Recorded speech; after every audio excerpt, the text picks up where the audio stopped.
खूनी दुल्हन। आरती और विकास अपने माँ बाप के साथ दिल्ली में रहते हैं। जर्नलिस्ट होने की वजह से विकास को बहुत बार काम के लिए देर रात तक ऑफिस में रहना पड़ता है, जिस पर ज्यादातर आरती जाग कर उसका इंतजार करती रहती है। इसी तरह एक रात आरती विकास का इंतजार करते हुए घर की बालकनी में खड़ी होती है। इनकी जॉब तो जैसे मेरी सौतन बन गई है। मुझसे ज्यादा उसी के साथ टाइम स्पेंड करते हैं और हम यहाँ इंतजार करते हुए मर जाएं। अपने आप से ये सब बोलते हुए आरती की नजर मोहल्ले के कोने वाले घर पर पड़ती है, जिसकी लाइट्स ऑन देखकर वो हैरान रह जाती है। ये इस घर की लाइट्स कैसे ऑन हो सकती हैं? यहाँ तो सालों से कोई नहीं रहता। वो ये सोच ही रही होती है कि तभी उसे घर की खिड़की पर औरत की परछाई के साथ लाल चुन्नी दिखाई देती है, जिसे देख आरती डर से चिल्लाने लगती है। भूत! कोने वाले घर में भूत है! आरती की आवाज सुन उसके घर वालों के साथ मोहल्ले के लोग भी अपनी बालकनी में निकल आते हैं। अरे क्या हुआ? आधी रात में बावरों की तरह क्यों चिल्ला रही है? भूत! वहाँ भूत है! आरती की बात से सब उस घर की तरफ देखने लगते हैं, लेकिन वहाँ कुछ नहीं होता। भाभी जी, लगता है आपने सपना देखा होगा। मैं बालकनी में खड़ी होकर सोऊंगी क्या? बता रही हूँ, अपनी आंखों से देखा है। घर की लाइट्स ऑन थी और वहाँ किसी का साया भी था। अरे तुम अक्सर विकास भैया के इंतजार में देर रात तक जागती हो ना, क्या पता नींद पूरी नहीं होने की वजह से कोई भ्रम हुआ हो। मोहल्ले के सब लोग और आरती के सास ससुर उसे समझा ही रहे होते हैं कि अचानक उसी घर से किसी औरत के गाने की आवाज सुनाई देती है। आजा ओ मेरे प्रियतम आजा। आवाज सुन सब हैरानी और कंफ्यूजन से उस घर की तरफ देखने लगते हैं कि तभी उन्हें लाल जोड़े में औरत का साया वहां दिखता है, जिसे देख पूरा मोहल्ला सकते में आ जाता है। अरे ये तो कोई दुल्हन है। अरे नहीं नहीं, भूत नहीं है। अरे फिर तो पक्का तेरी दुल्हन है। अरे नहीं नहीं, वो तो मायके गई है। हद है, पहले इससे निपट ले, बाद में इस पर डिस्कशन कर लेना। बड़ा भ्रम बोल रहे थे ना, अब फटी ना सबकी। और नहीं नहीं, मैं किसी से नहीं डरता भाभी जी। भूत जैसा कुछ नहीं होता। या तो इस घर के मालिक यहाँ आ गए हैं, या फिर किसी ने खाली घर देख कर कब्जा कर लिया है। हमें वहां जाकर देखना चाहिए। बात में लॉजिक मानकर सब बाहर इकट्ठा हो जाते हैं कि तभी विकास भी वहां पहुंच जाता है। क्या बात है? इतनी रात को पूरा मोहल्ला यहाँ कैसे? भूतिया दुल्हन की वजह से। क्या तुम्हारे अलावा भी कोई दुल्हन भूतिया हो सकती है? इस भूतनी का किस्सा निपटने दो, फिर तुम्हें अपनी भूतनी दिखाती हूँ। अब सारे लोग मिलकर विकास को पूरी बात बताते हैं, जिसे सुन वो भी उनके साथ जाने के लिए तैयार हो जाता है। जिसके बाद वो सब डरते हुए उस घर के सामने जाकर खड़े हो जाते हैं। तुम सब यहीं रुको, मैं अंदर जाता हूँ। अकेले जाओगे? अरे नहीं नहीं, आप सबकी नकली भूतनी भी तो होगी ना मेरे साथ। कैसा मजाक कर रहा है यार। रुक, मैं चलता हूँ साथ में। क्या मैं चलता हूँ? ये क्या गोवा घूमने जा रहे हैं जो मैं भी साथ चलता हूँ? कहीं नहीं जाओगे तुम, यहीं मेरे पास खड़े रहो। बहू, सिचुएशन समझो। हाँ, घर जाकर सुना लेना। हे भगवान, मम्मी तुम किसकी मम्मी हो? ओ, इन्हें सब कुछ अभी करना है क्या? नहीं, यहाँ पंचायत बिठा देते हैं आपके परिवार के लिए। इस पर मामला शांत करके अब वो लोग इधर उधर से घर के अंदर झांकने की कोशिश करते हैं। उन्हें घर के अंदर लाल जोड़ा, सिंदूर और मंगलसूत्र के साथ चारों तरफ खून बिखरा हुआ दिखता है। इसे देखकर सबकी हवाइयां उड़ जाती है। भाई ये सब क्या है? अब तो मुझे भी डर लग रहा है। आ गए मरने, अब तुम्हें मुझसे कौन बचाएगा? उस नजारे के साथ सोने पर सुहागे की तरफ भूतनी की आवाज सुन वो सब तुरंत वहां से भाग खड़े होते हैं। ये सब क्या था? अब हम क्या करेंगे? हमारे मोहल्ले में भूतनी आ गई जो सबको मारना चाहती है। ओ भाभी जी, मैं फिर बोल रहा हूँ, भूतनी जैसा कुछ नहीं होता। मुझे तो पक्का यकीन है कि यहाँ किसी गलत इंसान ने गलत काम करने के लिए कब्जा कर लिया है और लोगों को घर से दूर रखने के लिए ये सब कर रहा है। तुम इतने यकीन के साथ कैसे बोल सकते हो? फिल्मों में ऐसे ही तो दिखाते हैं। हे भगवान, ये फिल्म नहीं, ये रियल लाइफ है। हमें शांति से कुछ सोचना चाहिए। सब हमारे घर चलो। सब आरती के घर में इकट्ठा हो जाते हैं। रात भर आधी नींद और बिल्कुल ना चल रहे दिमाग के साथ सब सॉल्यूशन सोचने की बहुत कोशिश करते हैं, लेकिन कुछ नहीं होता। इसी तरह सुबह हो जाती है।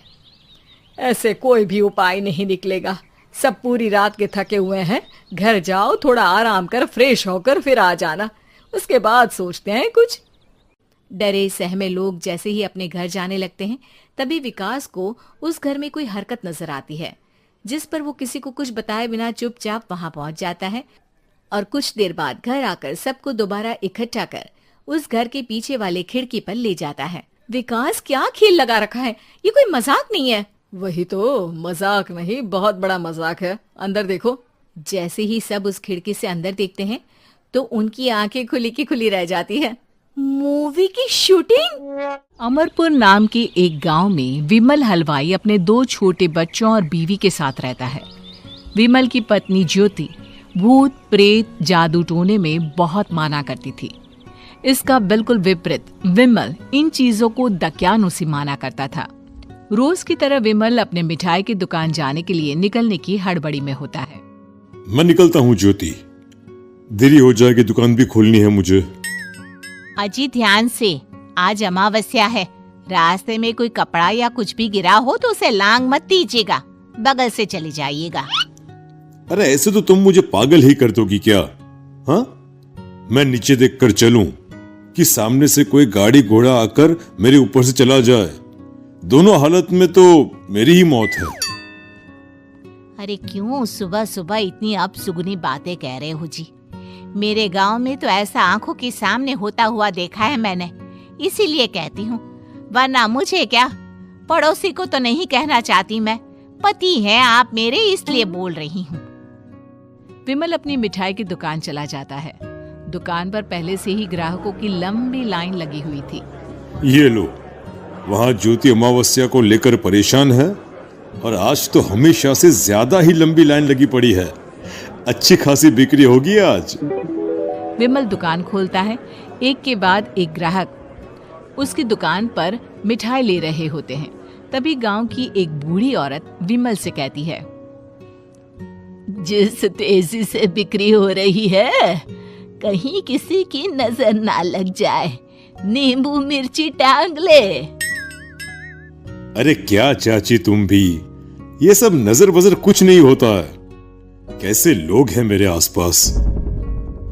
अपनी दुकान से शाम को विमल हंसते कूदते वापस घर आता है।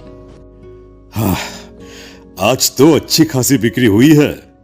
1 महीने में जितनी बिक्री होती है, एक ही दिन में आज उतने पैसे कमा लिए मैंने। ये तो बहुत अच्छा हुआ जी, आज ही घर की नजर उतारी है मैंने। बिक्री तो अच्छी होनी ही थी। अच्छा, तुम खाना लगा दो, सारा माल बिक चुका है। मुझे शहर जाना होगा, कुछ चीजों की जरूरत पड़ेगी। रात भर मिठाई बनाऊंगा, तब जाकर कल सुबह दुकान खोल पाऊंगा। खाना खाकर विमल शहर जाने के लिए निकल पड़ता है। सुनिए जी, ध्यान से जाइएगा, चौरस्ते पर किसी जादू टोने की चीज पर पैर मत रख दीजिएगा। हे भगवान, हद हो गई ज्योति, ये तो मैं जा रहा हूं। विमल गुस्से से शहर जाने निकल पड़ता है। रात का काला घना अंधेरा, चांद की एक भी किरण ना होने के कारण अंधेरे में कुछ भी देख पाना मुश्किल था। जंगल के बीच के एक अधकच्चे रास्ते से विमल जा रहा होता है। चारों तरफ गुफ अंधेरा और सन्नाटा सुनाई दे रहा था, और सुनाई दे रही थी विमल के पैर के नीचे आ रहे सूखे पत्तों की आवाजें। तभी अचानक दूर से उसे कुछ आवाजें सुनाई देती है। अरे, ये इतनी रात को जंगल के रास्ते कौन जा रहा है? शायद कोई टोली होगी। राम नाम सत्य है, राम नाम सत्य है, राम नाम सत्य है, राम नाम सत्य है। धीरे धीरे आवाज कुछ कुछ सुनाई पड़ती है। आवाज धीरे धीरे और नजदीक आती सी लगती है। विमल देखता है कि उसके सामने से सजी धजी सफेद कपड़े में लिपटी एक अर्थी निकल रही है, जिसके साथ 5 लोग ही थे। 4 आदमियों ने उसे कंधा दिया हुआ था। एक मटका लिए आगे आगे बढ़ रहा था। विमल के बिल्कुल सामने आकर अर्थी रुक जाती है। उसमें से एक आदमी विमल से कहता है, अरे भाई, जरा अर्थी को कंधा लगाना, मैं बहुत थक गया हूँ, बड़ी मेहरबानी होगी। हाँ भाई, कंधा तो मैं लगा दूं, पर रात को 12 बजे ये शव यात्रा, इस समय कौन अर्थी ले जाता है? तभी विमल को ऐसा लगता है कि शव में से आवाज आई। ये आवाज। मजबूरी है भाई, आप कंधा दीजिए, मैं रास्ते में सब बताता हूँ आपको। विमल अर्थी को कंधा दिए चल रहा होता है कि उसे ऐसा लगता है कि हाथ में मटका लिए जो आदमी शव के आगे चल रहा है, उसके पैर उल्टे हैं। क्या हुआ भाई, हकला क्यों रहे हो? वो आपके साथी के पैर उल्टे। विमल अपनी बात पूरी भी नहीं कर पाता कि वो देखता है कि उस आदमी के पैर तो सीधे ही हैं। अरे नहीं, कुछ नहीं, मुझे शायद वहम हुआ होगा। धीरे धीरे सब आगे बढ़ रहे होते हैं। तब विमल को अचानक लगता है मटके में से एक हाथ बाहर आ रहा है। विमल घबरा जाता है। इसके पहले वो कुछ बोल पाता, कल्लू कहता है, मेरा नाम कल्लू है। हम 6 दोस्त थे, जिसमें से एक को तो तुम सोया हुआ देख रहे हो। इतनी पक्की दोस्ती थी कि जैसे हम सब सगे भाई हैं। पर किस्मत का कोई क्या कर सकता है। आज से 4 साल पहले एक नदी में हम सब नहाने गए थे, जिसमें डूबकर राजेश की मौत हो गई। किसी मजबूरी के कारण हमें उसकी अर्थी को रात को ही शमशान घाट ले जाना पड़ा। हम 5 उसे ले जा रहे थे। 4 साल पहले आप 5 में मैं कुछ समझा नहीं। मंकू अपनी गर्दन पीछे घुमाकर अपनी आंखें बड़ी बड़ी कर विमल से कहता है, अरे भाई, पूरी कहानी खत्म होने दो, फिर बीच में बोल लेना, ठीक है? तभी रास्ते में एक हादसे में अपने दोस्त के साथ हम सभी मर गए। वो सामने देखो, हमारा दोस्त। विमल सामने देखता है। उसे दिखता है कि एक ऐसा आदमी जिसका शरीर कई जन्मों से पानी के अंदर रहने के कारण सफेद पड़ गया है। उसकी आंखें बाहर की ओर निकली हुई थी। फिर ये अर्थी किसकी है? अर्थी के साथ के लोग अर्थी को नीचे रखते हुए एक साथ विमल की ओर देखते हुए कहते हैं, तुम खुद ही देख लो। विमल शव पर से सफेद कपड़ा हटाता है। शव की जगह खुद को ही देखकर विमल के होश उड़ जाते हैं। वो शव विमल की ही थी। पलक झपकते ही विमल उस अर्थी की जगह पर होता है। 6 के 6 दोस्त उसी तरह अर्थी को उठाकर चलने लग जाते हैं। राम नाम सत्य है। राम नाम सत्य है। राम नाम सत्य है।